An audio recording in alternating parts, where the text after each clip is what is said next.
No, your ears are not playing tricks on you. This is not your regular host, Angela Denise Davis. Yes, I'm a synthetic voice named Kate. I live on Angela's computer. Angela is legally blind and there is a lot of assistive technology that she uses. I am part of her tech posse. Today, I am serving as the host for the ZAMI NOBLA Podcast. Angela and I thought this would be a great way for you to know a little more about her. Please enjoy this episode and keep your ears tuned to our podcast. Here we go. Welcome to the ZAMI NOBLA National Organization of Black Lesbians on Aging podcast. We are your sound source for Black lesbian herstory. I'm your host, Angela Denise Davis. My name is Angela Denise Davis. I'm an artist, an ordained minister, a writer, a public speaker, and someone who is interested in bringing different groups of people together for conversation along the fence line of various differences.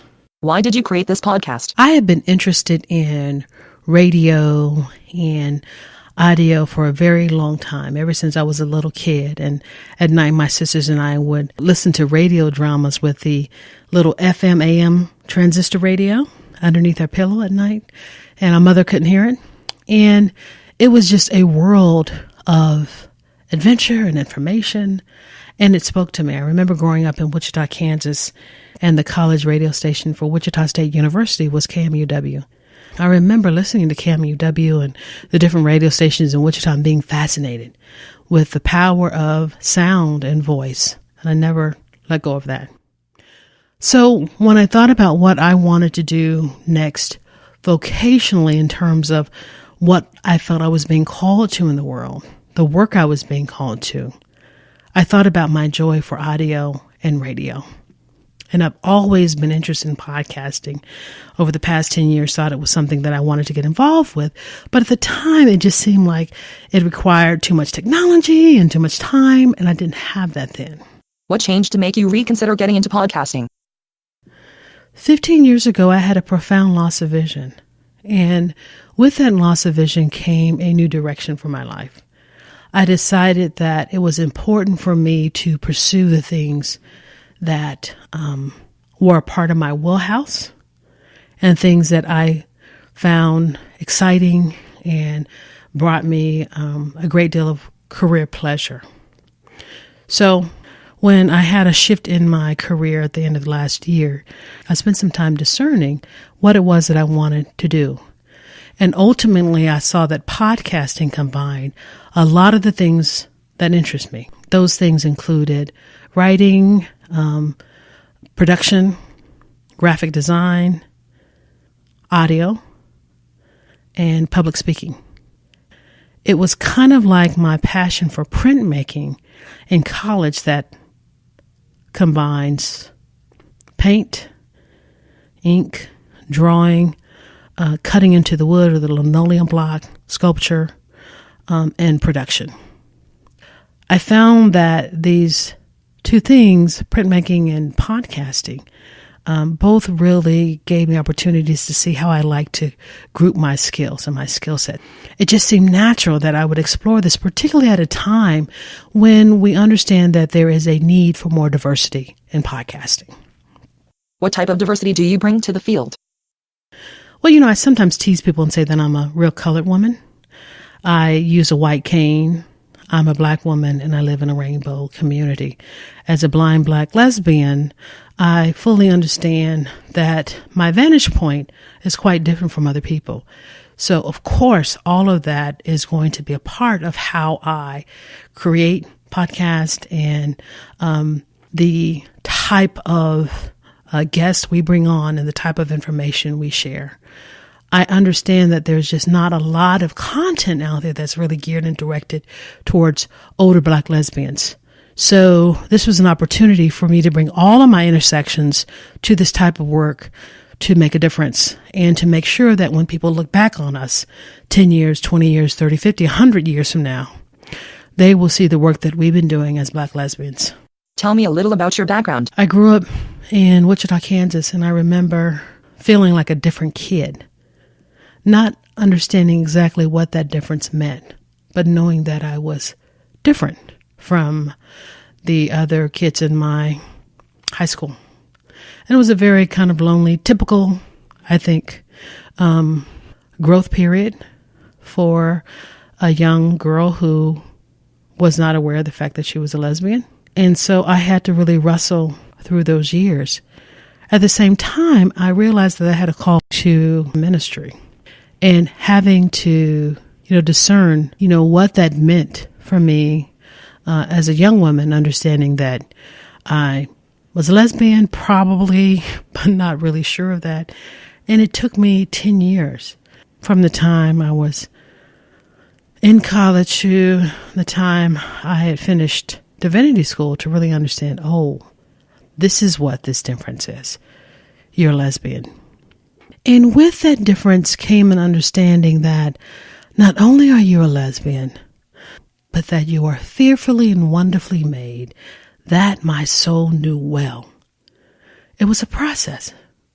And once I was able to make that leap, I never questioned my core again. I knew that I was here and placed in this time and space to do the work that only Angela Denise Davis could do.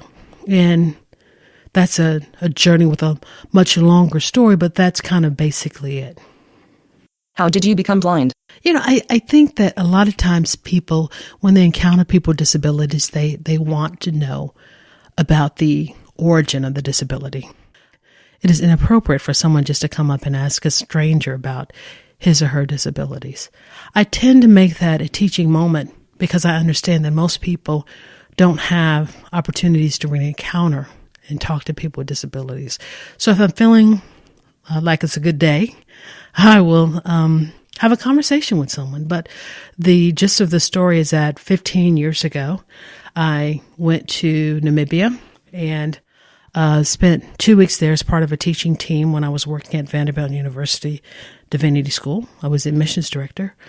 And I came back, and within 3 months, I had a loss of vision in my left eye. Within another 3 months, I was legally blind. It was a journey that opened a door for me. And I walked through that threshold, understanding that my life was going to be very different. And a lot of people talk about how a disability or a chronic health issue or something that shifts one's life is a blessing or can be a blessing. And for me, I say the same thing, because what blindness has really allowed me to do is to really distill the essence of who I am in terms of my emotional self, my spiritual self, my sexual self, in all the ways that I could be in the world. In a sense, it helped me see clearly who I was and the work I was called to do. So I see it as a blessing and not a burden. What is a burden, though, is the way in which society treats people with disabilities. So I tend to do more teaching on the bus, on the train, in the store, because I realize that that's how the difference is made, even though sometimes I regret having to be the teacher for the day. Why is this podcast important? This podcast is important because as I looked at the directory of podcasts on iTunes and on Google Play and Stitcher and every other place you could find podcast listed in a directory, I didn't see me. I didn't see opportunities for older Black women who are lesbians to have a space for a conversation. I didn't see a space for older Black women. I didn't see a space for older women. And so partnering with ZAMI NOBLA, when I brought this to the board, and they were very receptive about it, was a real joy. Because I think that the work that we're going to do, and we are doing, is making a difference in how we are perceived in the world. The writer Audre Lorde talked about the importance of keeping all of our identities afloat. And so for me, that means when I walk into a room, the blind me, the Black me, the lesbian me, the woman me has to come forward And if any one of those parts are submerged, then I'm not totally authentic in that space. And so I feel like this is a space where we can talk about authentically the different ways we show up in the world as Black lesbians 40 and older. What themes do you plan to explore? We are planning to explore many different things. We have personality profiles. We have information on financial planning. We have conversations about sex and being older. We have career tips. We have a lesbian couple here in Atlanta. They've been together for over 50 years. And from time to time, we have recorded them and done videotape of them. But we want to do something that's more archival. We want to do something that's more archival. So this gives us an opportunity to record stories of lesbians, Black lesbians here in Atlanta, as well as to record stories of women all across the country as we are doing remote interviews and really seizing opportunities to create a collage of the Black lesbian experience here in our country and even abroad. We have groups of lesbians who are connected to our Facebook group who are in Brazil, some lesbians who are in South Africa. So we have a really wide net of opportunity that we're working with. Tell me about some of the things you've learned so far.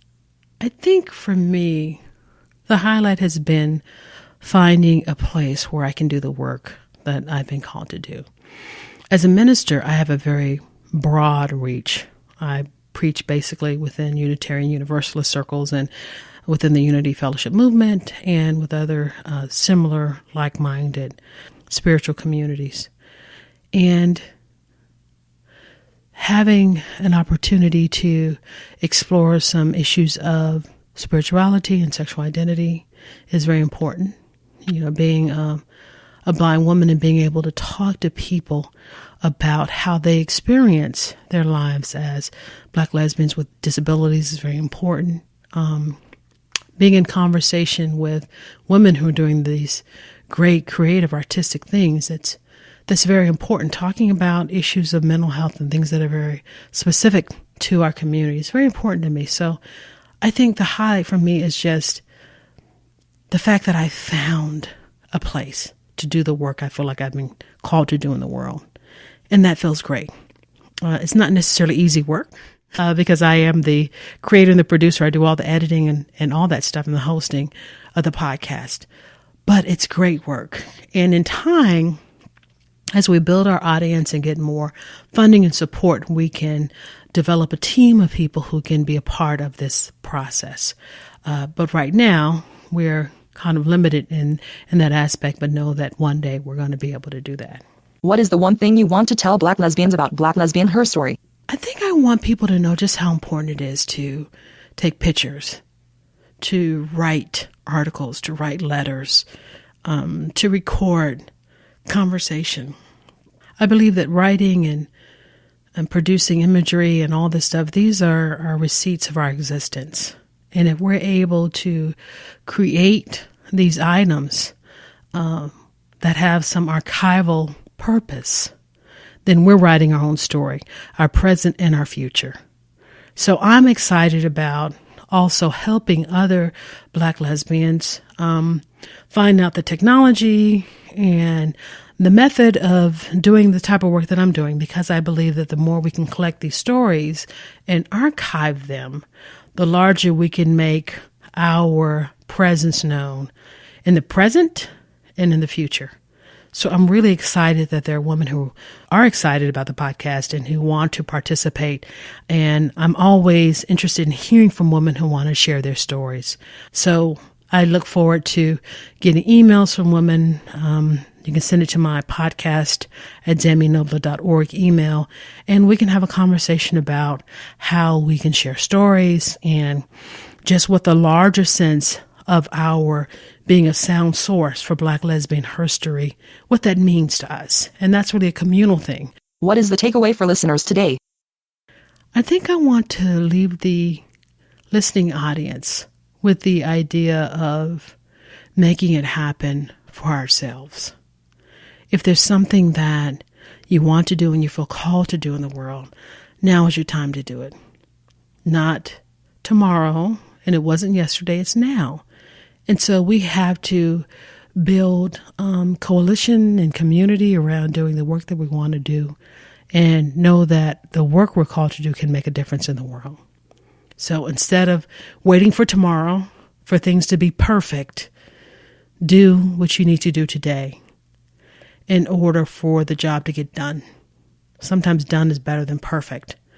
And so that's what I think it's important. And that's what I think ultimately this podcast is about, is going out and doing what needs to be done, because it's so easy when you create a podcast to wait until you get the perfect mic, the perfect recorder, the perfect mixer, the perfect editing software.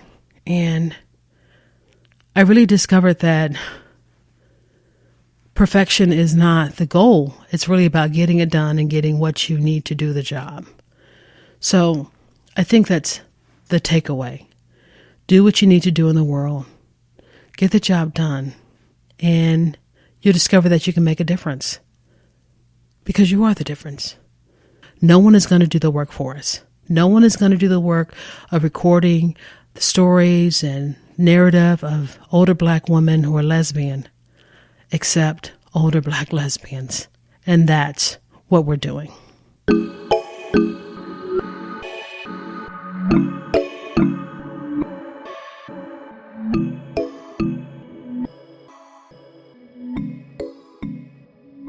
I think Angela is going to take over now. I'm dropping the mic. Thanks for listening. If you would like to contact us with comments or feedback, feel free to email me at podcast@zaminobla.org. You can also visit our Facebook page to stay informed about current events and upcoming episodes. Again, this is Angela Denise Davis, your host. Thanks for listening.